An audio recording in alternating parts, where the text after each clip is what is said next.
Good morning, teacher. I'm here, as you told me. You wanted to tell me something important. Yes, hello, Mike. I told you to come here because I see you're very interested in learning English. Of course, I've always liked English and I want to speak it very well, teacher. I know. You always do your homework. You present your projects on time. That's why I want to help you. I want you to speak English as a native speaker. I'm sure you can make it. Really? Thank you, teacher. I really appreciate your help. How can I improve my English? I will tell you some things you can do in order to improve your English and speak fluently. The first thing is when you are out and about or online and you see new words or phrases, take notes or a photo so you can check later. I used to do it when I was studying English. For me, that's one of the best ways to learn new words and phrases in English. Because probably you won't see those words on an English learning book. It's real life. Practice every day. I know I have said this before, but it's really important. Decide how much time a week you're going to spend studying and stick to it.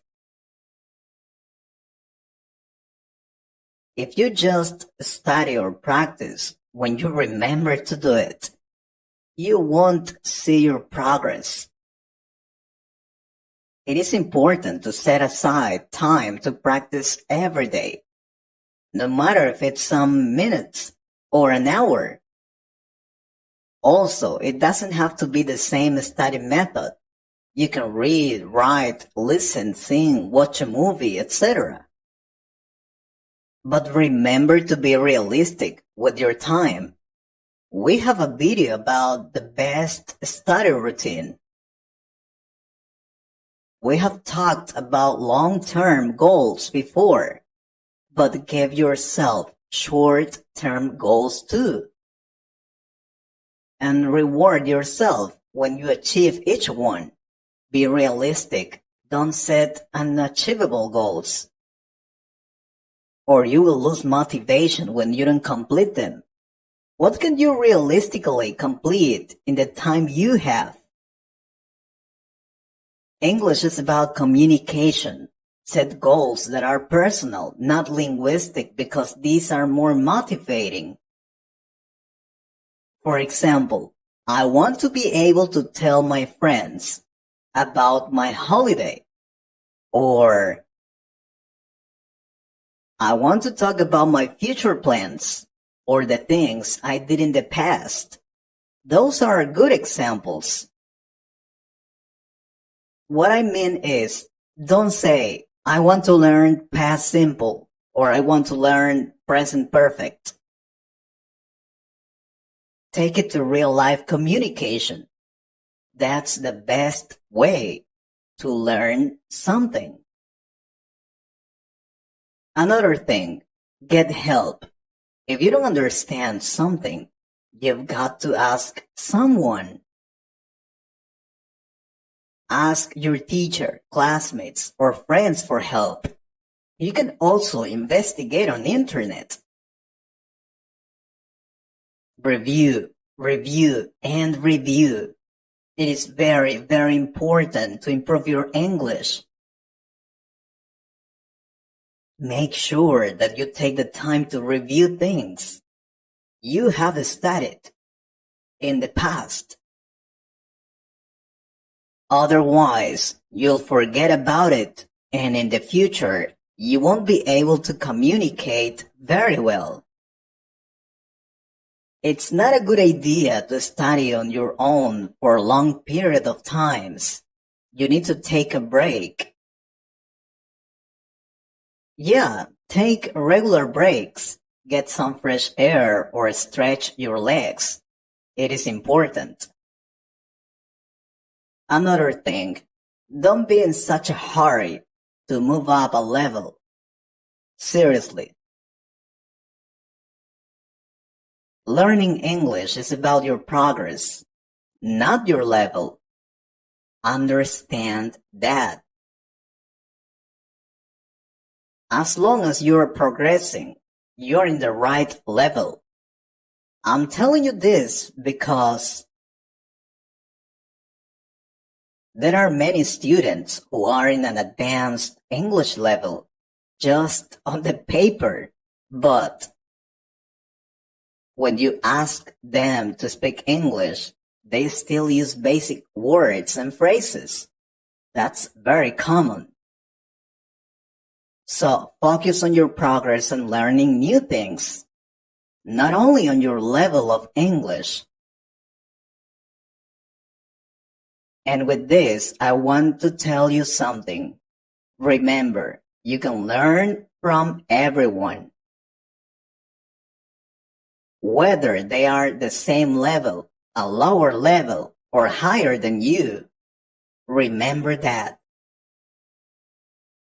Watch movies, TV shows you've already seen in your own language. This really works. It will be easier to follow and you can focus on specific language areas you're interested in. You could also try reading a book that you have already read in your language. It will make it easier to follow and allow you to enjoy the experience. Try that. Read for the general meaning first. Don't worry about understanding every word. Sometimes you just need to understand the idea, not every single word. Use your inner voice while you're going about your day to practice in English. Tell yourself a story about your previous weekend or even just a commentary of what you can see as you go about town. This is what I call talk to yourself. Yeah, talk to yourself all the time. And about the stories, I loved to do that when I was learning English many years ago. For example, I was on the bus going to work and I saw a weird man sitting next to me. Then I started to create a story about that man. He must be a martyr or his parents are not from this country. Any story can work. The important is to use your imagination to practice your English. You can't learn English with only a book. Like driving a car, you can only learn through doing it.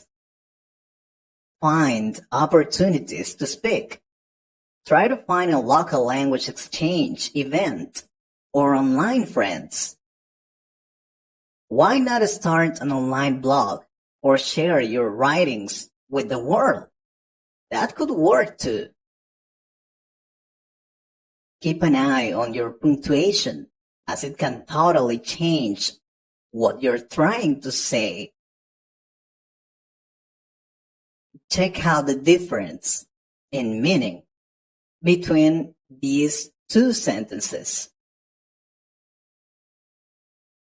A woman without her man is nothing, and a woman without her man is nothing. Finally, record yourself on your phone describing a person, your room, or house, or place you like. You can even describe the actions you're doing. Listen again the next day to see what you said.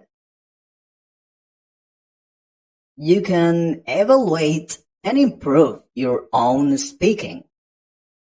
I have to go now. Thank you, teacher. You have helped me a lot with those tips. I want more. If you also want more tips about learning English, please let us know in the comments and like this video. I hope you liked this conversation. If you could improve your English a little more, please subscribe to the channel and share this video with a friend.